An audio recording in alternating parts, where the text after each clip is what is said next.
દિવસથી આંતરજ્ઞાતીય મુદ્દે ઘણી ચર્ચાઓ થઈ રહી છે। એમાં પણ કિંજલ દવેની વાત કરીએ તો આમ તો એમની સગાઈ પોતાના જ સમાજના દીકરા સાથે થઈ હતી, પરંતુ તે એવા સંજોગો થયા અને તૂટી ગઈ અને હવે ફરી એક વખત તેમણે જે સગાઈ કરી છે તેને લઈને ચર્ચાઓ તેજ થઈ છે। ત્યારે આ બધાની વચ્ચે તેમના સમાજ દ્વારા પણ વિરોધ કરવામાં આવ્યો છે। તેમના પરિવારને છે તે સમાજની બહાર એટલે કે બહિષ્કાર કરવાનો પણ નિર્ણય લેવામાં આવ્યો છે। આ મુદ્દે જ આજે ચર્ચા કરવી છે। આપણી સાથે છે કાજલબેન હિન્દુસ્તાની BS9 ટીવી ન્યૂઝમાં। કાજલબેન, આપનું ખૂબ સ્વાગત છે। જી, જય શ્રી રામ। જે પ્રમાણે કાજલબેન, કિંજલ દવેને લઈને ચર્ચાઓ તેજ થઈ છે કે તેમણે આંતરજ્ઞાતીય લગ્ન કરવાનું નક્કી કર્યું છે અને સમાજ તેનો બહિષ્કાર કરી રહ્યો છે, શું કહેશો? બિલકુલ ખોટી વાત કહેવાય, આવું કરવું ના જોઈએ કે આપણા સમાજની દીકરી જ્યારે સારા સમાજમાં લગ્ન કરે, સામે પાત્ર પણ એકદમ આપણા સંસ્કાર ને સંસ્કૃતિ પ્રમાણે રેની કેની હોય, સાત્વિક પરિવાર હોય અને સારું ઘર હોય, તો આપણી સમાજમાં આપણા દીકરીઓ ઉપર આપણે એટલો વિશ્વાસ હોવો જોઈએ કે આપણી દીકરી જ્યારે ચયન કરતી હોય ને, કિંજલબેન પોતે ભણેલ ગણેલ સમજદાર છે ને દેશ વિદેશ બધું જ જોયું છે, તો એમને ખ્યાલ છે કે એના માટે સહી પાત્ર કોણ રહેશે ને એમાં બી જ્યારે એ સનાતન સમાજમાં જ લગ્ન કરે છે, તો મને આ યોગ્ય ન કહેવાય કે આવી રીતના કોઈને પ્રોબ્લેમ થવી જોઈએ। એક વસ્તુ મને એ બી લાગે છે કેમ કે એમાં આખા બ્રહ્મ સમાજને કટઘરામાં રાખે છે ને મેં બી ક્યારે મારી જાતિ નથી બોલી કોઈને, બટ હું બી એક બ્રહ્મ સમાજની દીકરી છું અને ઓડિત્ય બ્રાહ્મણ જ છું। એટલે હું મારા એ બ્રહ્મ સમાજના ભાઈઓને કહેવા માંગુ છું, જે 2-4 ભાઈઓએ મળીને આ નિર્ણય કર્યો કે એમને સમાજ બારે કરવાનું, તો પહેલી વાત તો એ કે મને નથી લાગતું કે સમાજનું નાક કપાય કે સમાજનું નામ ખરાબ થાય એવું કંઈ એને કામ કર્યું છે। સનાતન ધર્મમાં સારો દીકરો પાસ કરીને એને જ્યારે પોતાનું જીવન સાથી સિલેક્ટ કર્યું છે, તો આમાં વાંધો શું છે? બીજી વાત કે સનાતન ધર્મના જ 4 મુખ્ય અંગ છે, હિન્દુ સમાજ, જૈન સમાજ, બુદ્ધ સમાજ અને શીખ સમાજ। જ્યારે આ ચારેય સમાજ આપણા સનાતન વૈદિક ધર્મના અભિન્ન અંગ છે, તો આ હિન્દુથી અલગ ન કહી શકાય એમને। તો આપણી દીકરી જ્યારે એ સમાજમાં લગ્ન કરે, તો મને લાગે છે કે સામેવાળું પાત્ર સારું હોય ને પરિવાર સારું હોય તો સમાજને સહયોગ કરવો જોઈએ। પણ આજે 2-4 જણા જેને મળીને આ નિર્ણય લીધો એવા હશે, એ લોકોના કઈ પર્સનલ હિડન એજન્ડા કે 1-2 વ્યક્તિને કદાચ કિંજલ દવેને એના પરિવારથી પર્સનલ ઇશ્યુઝ હશે કે ક્યાંક એ લોકોનો ઈગો હર્ટ થયો હશે, ત્યારે જઈને આવા નિર્ણય લઈને એમ કે બ્રહ્મ સમાજ બહિષ્કૃત કરે। નહીં, બ્રાહ્મણ સમાજ એક એવો સમાજ છે ને, હું એ સમાજની દીકરી છું એટલે અમારા સમાજ માટે કોઈ એવું કહે કે બ્રહ્મ સમાજ દીકરીને નાત બાર અને એના પરિવારને નાત બાર કરીએ છીએ કેમ કે એને ઇન્ટરકાસ્ટ મેરેજ કરવાનું વિચાર્યું છે, તો હું આ બિલકુલ ડિસએગ્રી છું ને હું એમ કહું છું કે બ્રહ્મ સમાજ બહુ પ્રભુત્વવાદી સમાજ છે, બહુ ભણેલ ગળેલ સમાજ છે। શિક્ષણ આપવાનું ને સમાજની રૂઢિવાદિતાને છોડીને સમાજને આગળ વધારવાનું કાર્ય સદૈવ બ્રહ્મ સમાજે કર્યું છે। તો એ 2-4 લોકોના લીધે અમારું બ્રહ્મ સમાજ ઉપર ક્વેશ્ચન માર્ક કરે અન્ય સમાજ, એ મને સ્વીકાર નથી। એટલા માટે હું આ વિષયમાં આવી છું। ના તો હું પર્સનલી કિંજલબેનને જાણતી, ના હું પર્સનલી આ બ્રહ્મ સમાજના જે લોકોએ આ ડિસિઝન લીધો છે એને જાણતી। હું તો એક હિન્દુની દીકરીને, એમાં બી જ્યારે બ્રહ્મ સમાજ ઉપર આવું આવે ને, મને બી 2-4 લોકોના કોલ આવ્યા કે બેન બ્રહ્મ સમાજ આવું, મેં કીધું બ્રહ્મ સમાજ આવું ક્યારેય ના કરે। હું એ સમાજની દીકરી છું એટલે મારા સમાજ માટે બોલવાનું મને પૂરો અધિકાર છે। એમાં મને આ 2-4 જણાઓ પાસે સર્ટિફિકેટ લેવાની જરૂરત નથી। એટલે એ લોકોના જો પર્સનલ પ્રોબ્લેમ હોય તો એ પર્સનલ નામ દે, એમાં આખા સમાજનો ઠેકો લઈને સમાજ તરફથી એને બહિષ્કૃત કરવાનું કામ કરે તો એ અયોગ્ય છે। અમે લોકો એને નથી માનતા ને આ વાતમાં અમે 100% બેનની જોડે છે અને હું સમાજને કહું છું કે 2 હાથથી આપણી દીકરીને આશીર્વાદ આપો, કેમ કે આપણી દીકરી આપણા સનાતન ધર્મમાં જ છે, એને ધર્મ નથી છોડ્યો કે કોઈ એવા જગ્યા નથી ગઈ કે જ્યાં આપણે પ્રશ્ન કરવો જોઈએ।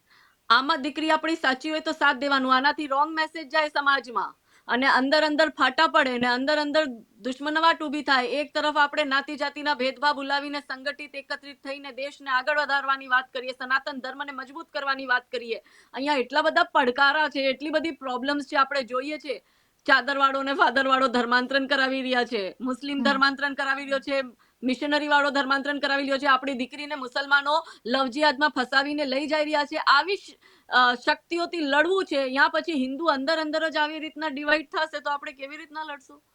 માટે હું તો સદૈવ આ ભાવ રાખું છું, અને હું મારા સરનેમ બી હિન્દુસ્તાની રાખું છું કે આપણા ધર્મથી મોટું કાંઈ જ નથી, ને આપણા માટે સર્વસ્વ આપણું ધર્મ જ આપણી ઓળખાણ છે. એમાં અમુક લોકોના લીધે જો આવી રીતના બહિષ્કારનું ચાલુ કરશો તો રોંગ મેસેજ યુવા પેઢીમાં બી જાય, દીકરીઓમાં બી ભયનો માહોલ ઊભો થાય, આપણી દીકરીઓ પણ ડરે. પ્રેમ કરવું ખોટું નથી, પોતાના મનપસંદથી સારો પ્રેમી સ્વીકાર કરવું ખોટું નથી, ને એમાં બી જો માતા પિતા એગ્રી થતા હોય ને માતા પિતાના આશીર્વાદ સાથે જો એ દીકરી પોતાનું નવું જીવન સ્ટાર્ટ કરવાનું ચાલુ કરવાનું વિચારે છે, ને એમાં બી જે સનાતન વૈદિક ધર્મમાં જ છે, તો પછી શું વાંધો છે? માટે અગ્રણીઓને મારા બે હાથ જોડીને નિવેદન છે કે આ તમે આખા સમાજ ઉપર ક્વેશ્ચન માર્ક કરો એ યોગ્ય નથી. પોતાના ડિસિઝન આપણા જે છે એ આપની પર્સનલ ગ્રજેસ છે, પરિવારથી, એટલે તમે તમારી દુશ્મની કાઢો છો આવી રીતના બોલીને. દીકરીનો સાથ દેવાનો હોય, દીકરી કઈ ખોટું નથી કર્યું. કાજલબેન, એક સવાલ એ પણ છે કે આપણે બંધારણમાં બધી જ સ્વતંત્રતાઓ છે, સાથે જ એ છે કે જે સમર્થકો છે અને ખાસ કરીને જેમના વિરોધ કરી રહ્યા છે ને એના સમાજના જે લોકોનું અગ્રણીઓનું એવું કહેવું છે કે જે સામાજિક બંધારણ છે એ ખોરવાઈ રહ્યું છે, અને કિંજલબેન એક સારા સ્ટેજ ઉપર છે, એટલે દીકરીઓ તેની પાસેથી મોટિવેશન લેતી હોય તો એનામાં ખરાબ અસર પડે છે એવું નિવેદન આવે છે. જો કહેવાવાળા પોતાનું બચાવ કરવા માટે કઈ પણ તર્ક આપી શકે, પણ એ તર્કમાં કેટલું વજન છે એ બી આપણે જોવું પડે છે. તો બ્રાહ્મણ ખાલી એ તો નથી, એ 3-4 લોકો જેને મળીને નિર્ણય લીધો. તો અમે પણ ધર્મનું જ કામ કરી રહ્યા છે. તો જ્યારે ધર્મનું કાર્ય થતું હોય છે ને એમાં દીકરીઓ આપણા ધર્મની મર્યાદામાં રહીને એ કાર્ય કરે તો મને નથી લાગતું કઈ વાંધો ઉપડવો જોઈએ. જાતિ કરતા મોટું ધર્મ હોય છે, ધર્મથી મોટું કોઈ નથી હોતું. એટલે અને બ્રાહ્મણ સૌથી પહેલા વર્ણ વ્યવસ્થા છે, કોઈ જાતિ વ્યવસ્થા નથી, અને બ્રાહ્મણ કોઈ કાસ્ટ નથી. જેમ ગીતાજીના 4થા અધ્યાયના 13વા શ્લોકમાં શ્રી કૃષ્ણ ભગવાન કહે છે કે ચતુર્વર્ણ્ય મયા શ્રેષ્ઠમ ગુણ કર્મ વિભાગશા, ગુણ અને કર્મના વિભાગથી 4 વર્ણ બનેલા હતા. તો એ વર્ણનું પોતપોતાનું એક દાયિત્વ હતો. બ્રાહ્મણ, ક્ષત્રિય, વૈશ્ય, સેવક કરીને 4 વર્ણ બનાવેલા હતા, અને એના પોતાના એક દાયિત્વ હતા. એ કઈ જાતિ નથી. જે શિક્ષણ આપવાનું કામ કરે, જે સામાજિક સુધારાનું કામ કરે, જે સમાજને આગળ લઈ જવાનું કામ કરે, જે બૌદ્ધિક આપવાનું કામ કરે, એને બ્રહ્મની પદવી આપેલી હતી. તો આવી રીતના ખોટા તર્ક દઈને એ લોકો પોતાના ઈગો સેટિસ્ફાઈડ કરવા લાગ્યા છે, કેમ કે પર્ટિક્યુલર આ પરિવારથી 2-4 લોકોને કદાચ કંઈક પ્રોબ્લેમ હોય તો એમાં આખા બ્રહ્મ સમાજ ઉપર એ લોકો આવી રીતના વાત કરશે, રૂઢિવાદી વાત, તો એ યોગ્ય ના કહેવાય. સાથે જ કાજલબેન, તમારી પાસેથી એ સમજવું છે કે જે ભાગેડુ દીકરીઓ છે તેને લઈને પણ આજે અત્યારે દરેક સમાજ છે મેદાને છે કે દીકરીઓને બચાવવા માટે, તેને લઈને શું કહેશો? મારું સદૈવ એ પ્રયત્ન રહ્યો છે કે માતા પિતા બાળકો માટે સદૈવ સારું વિચારે છે, અને માતા પિતા ક્યારેય દીકરીઓનું ખોટું ન વિચારે. દીકરીઓ પણ પોતાનું જીવનસાથી સિલેક્ટ કરે તો માતા પિતા હંમેશા એ જ ઈચ્છે કે એની દીકરી સારા ઘરમાં જાય, કેમ કે જે માતા પિતા દીકરીને 18 વર્ષની 20 વર્ષની કરી હોય, દીકરી કોક અબ્દુલ આફતાબ કા જોન જોસફના પ્રેમના ચક્કરમાં પડીને 2-4 મહિનાના પ્રેમ પ્રસંગમાં પડીને આપણા મા બાપને છોડીને જતી રહેતી હોય, તો એ દીકરીઓને મારો એ સંદેશ છે કે આપણે જે રેની કેનીમાં રહ્યા છે એના વિપરીત રેની કેનીમાં આપણે રહી ન શકીએ. આ 2 દિવસનો જીવન નથી, આખું જીવન કાઢવાનું છે. ને આપણે જોઈએ છે કે લવ જિહાદમાં દીકરીઓની શું દશા થઈ રહી છે, દીકરીઓ કેવી હાલતથી પસાર થઈ રહી છે. હમણાં બી એક કેસ આવ્યો તો આપણા ગુજરાતનો કે દીકરી લગ્ન કરીને ત્યાં ગઈ ને પછી એનો જેઠ, એનો સસરો, એ બધા એના ઉપર બલાત્કાર કરતા હતા. આઈ ગેસ જ્યાં સુધી રાજકોટનો જ કેસ છે, રાઈટ, ને એનું રેપ કરતા હતા. એ છોકરી પછી કમ્પ્લેન કરાવી, ને પછી એના બાપ, છોકરાનો બાપ, એને છોકરો પોતે કે હમારે મેં તો ये सब चलता है. મા બાપ નથી ઈચ્છતા કે દીકરી આ બધું ભોગવે. એક મહિલા તરીકે હું બી ના ઈચ્છું કે મારી દીકરી આવું બધું ભોગવે. હિન્દુ સમાજમાં આપણામાં મેરેજીસના એક્ટ બનેલા છે જે કોન્સ્ટિટ્યુશનથી ચાલતા હોય છે, જેમાં દીકરીને પૂરેપૂરો અધિકાર આપેલો છે. દીકરી મુસલમાનમાં જાય એને શું અધિકાર છે, એના શું રાઇટ્સ છે? કાંઈ જ રાઇટ્સ નથી, કાંઈ અધિકાર નથી. માટે આપણે સમજાવવામાં આવતું હોય ને એમાં બી હું દીકરીઓને કહું અને માતા પિતાને કે જો તમારી દીકરી સનાતન સમાજમાં કોઈ સારો દીકરો પસંદ કરે, દીકરો કમાવું હોય, દીકરો ભણેલો હોય, ખાનદાની દીકરો હોય, રેની કેની સારી હોય, ખાવા પીવા વાળા માણસો ના હોય અને સાત્વિક હોય, તો મેં કરવામાં શું પ્રોબ્લેમ છે? અમુક જગ્યાએ ઉચ્ચ નીચના જાતિના ભેદભાવ જોઈએ કે અમે ઊંચી જાતિ છે, આ નીચી જાતિમાં કરે છે, એટલે દીકરીને ના પાડતા હોય છે.